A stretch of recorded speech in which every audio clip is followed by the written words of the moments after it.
Good afternoon, everybody. My name is Corbin Snyder. I'm a consultant with MCM Consulting Group. Today, we are talking about the Monroe County Hazard Mitigation Plan update. We were lucky enough to be selected again to update this hazard mitigation plan. We updated the last one back in 2017.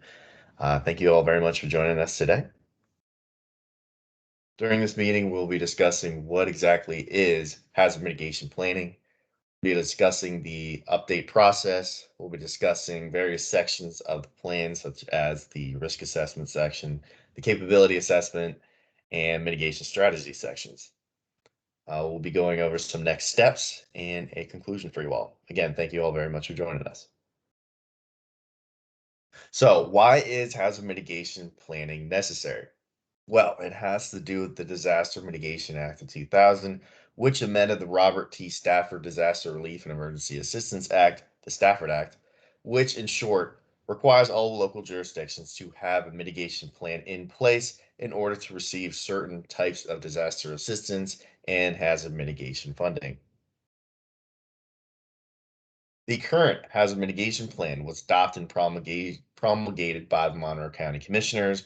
Municipality adoption of the Monroe County plan was at 100%, which was the goal of this plan as well. And it was used as support for pre-disaster and or post-disaster funding since promulgation. Hazard mitigation plans are required to be updated every 5 years. The update process is continuous, meaning that just because the plan goes APA status from the Federal Emergency Management Agency, it doesn't go away. It should be touched and looked at quite frequently. All plans are reviewed annually. The county reviews all mitigation actions. Municipalities provide progress reports on project opportunities, and the EMA captures any major emergency or disaster information that may take place. Annual progress reports are required by the Pennsylvania Emergency Management Agency on an annual basis. Monroe County was able to secure a hazard mitigation grant, which led to them hiring us, MCM Consulting Group. Kickoff meetings started on January 8th, 2021, and then we followed that up with a local planning team development. That kickoff meeting was on February 4th, 2021. The update process consists of the capability assessment, risk assessment, mitigation strategy development, and drafting of the plan. Municipality involvement is absolutely crucial with hazard mitigation planning, and municipalities and the public were both asked to weigh in on the process throughout the entire update. Municipalities were asked to complete the capability assessment survey, hazard identification worksheet, mitigation opportunity forms, and provide any input on the draft plan.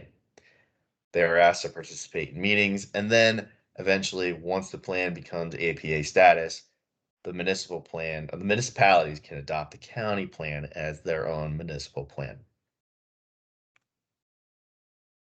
Public involvement.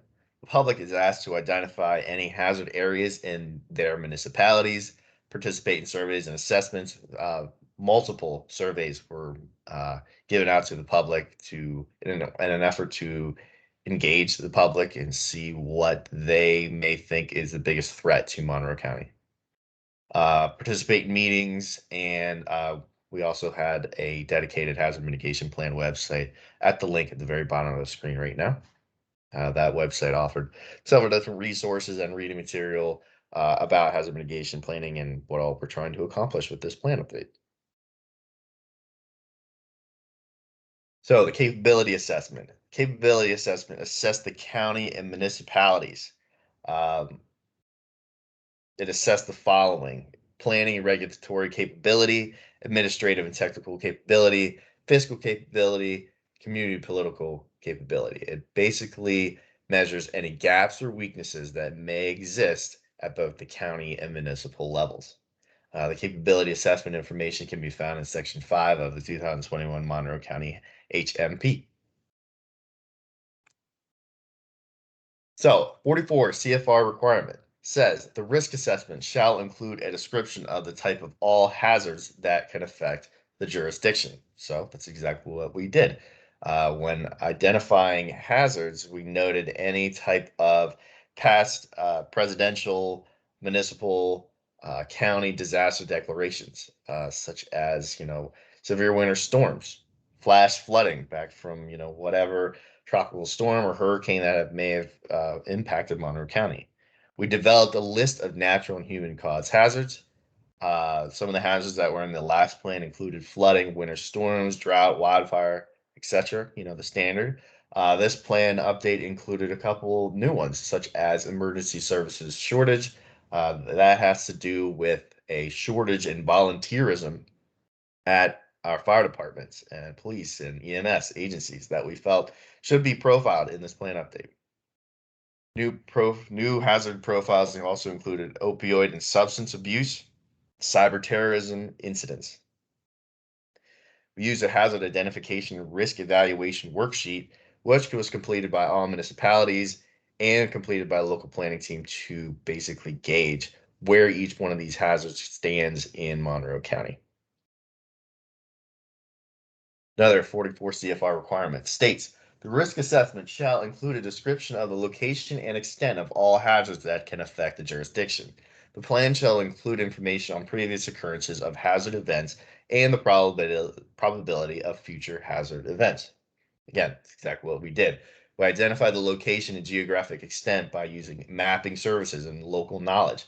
I say this during each one of our local planning team meetings is, you guys are the ones that know Monroe County the best. I certainly know my hometown better than you guys would. So, having that local knowledge and that local input on our local planning team was a huge benefit. We defined the range of magnitude using scales and measuring tools, defined the intensity and impact using those tools. We looked at past occurrences, dates, and impact using things such as Knowledge Center and various other data resources that has all this information available to us. We established the probability of future occurrences. We based this on past occurrence frequency, basis on special flood hazard area, previously known as the 100-year flood data. Again, all this information is available to the public and provided by the Federal Emergency Management and other resources. With that, we determined environmental impacts. Some of the secondary impacts that one might not always think about is flooding causing polluted streams, tornado causing scattering of debris over large areas, droughts killing crops, that kind of thing. We looked at an inventory of vulnerable assets, such as existing buildings, critical facilities, new development, hazard material facilities, utility systems, and we utilized GIS data to do so. We reviewed high-risk groups, such as the elderly, children, special needs population. For flooding hazards, we utilized flood insurance rate maps. We developed maps with critical facilities and impacted structures as well. We created an estimate loss. We determined a potential dollar loss estimate for hazards, such as for flooding. We found that building losses would equate to 288.56 million, such a terrible flooding event were to occur. Business losses would be 251.42 million, for a total loss of 539.98 million. We utilize assessed values from county records, and we utilize what's known as HAZARD software from FEMA, all flooding specific programs. We then sat together as a local planning team to develop what's called the risk factor score. I'm going to show you that here on the next slide.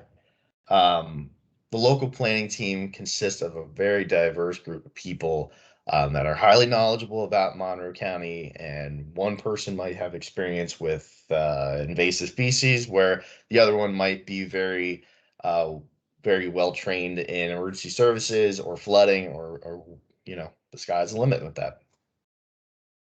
So this is what we looked at as a local planning team. This is basically our key in terms of how we prioritize our list of hazards. So we sat there as a local planning team, went through this about 2-hour meeting, I think it was. We looked at the probability, the impact, spatial extent, warning time, and duration of each one of our hazards. We then selected a level. So say Flooding, the probability of flooding, would it be highly likely, likely, possible, unlikely? We use the criteria over here to get our weight value of that. And we did that for each one of these categories. So we just kept going down through here using the process, using the scores, which eventually gave us this right here, a list of our hazards from high risk hazards in red, moderate hazards in yellow, and green are our low risk hazards. So it goes from flash flooding, emergency services shortage, all the way down to levee failure. Okay, this formula was provided by the Federal Emergency Management Agency, just in case anyone is wondering. Another sort of 44 CFR requirement. The hazard mitigation strategy shall include a description of mitigation goals to reduce or avoid long-term vulnerabilities to identified areas. So, mitigation strategy section consists of goals. A goal is a general guideline that describes what your community would like to achieve. An objective defines strategies that must be implemented to achieve those goals. Objectives are specific and measurable. Again, another 44 CFR requirement states the mitigation strategy should include a section that identifies a comprehensive range of specific mitigation actions and projects being considered to reduce the effects of each hazard, with particular emphasis on new and existing buildings and infrastructure. So you have your goals. Under those, you have your objectives, and then you have your list of actions that are tied to those lists of goals and objectives. So an action is more specific than an objective and should address previously identified objectives. They are more specific than goals and objectives. So we developed what's called the Mitigation Action Plan. The 2021 Mitigation Action consists of 56 actions that were either updated or developed. We renumbered all the action numbers, and that all can be found in section 6 of the plan. So the Mitigation Action Plan identifies a mitigation strategy and plan for the future. Where is Monroe County going the next 5 years? It identifies the following: category, hazard vulnerability, benefit and cost prioritization, schedule, funding, and responsibility for each action that can be found. Then we have what's called a mitigation opportunity. So each municipality was given the opportunity to submit what we call project opportunity forms. Projects can consist of any type of project that any municipality would like to see some dollars for. And what do you guys want to be working on? Do you guys need to replace a sluice pipe? Do you guys need to replace a guardrail? Do you guys need an emergency generator? That kind of thing. We're trying to give an idea to both PEMA and FEMA. What do you guys want to be working on here in Monroe County? So we had 53 total mitigation opportunities from 14 municipalities. Some municipalities were rolled over from the last plan update. This all can be found in Appendix G. The plan is available. The draft plan is available for you guys to take a look at from July 2nd through August 6th. It is available at that following link right here. And any sort of comments that may be found by members of the public can be submitted to this email address or submitted to a Survey Monkey right here at this right here. Once we go ahead and address any sort of comments we may receive, it will be sent down to the Pennsylvania Emergency Management Agency approximately on August 12th. After that, probably about a week, it'll then be sent down to the Federal Emergency Management Agency. They take a significant amount of time usually, but that's no worries. And then after that, once it becomes APA status, county and municipality adoption will then take place, in which case, if you do represent a municipality, you'll receive instructions on that at a later date. Guys, that's pretty simple and sweet. That's all I have to go over with you all today.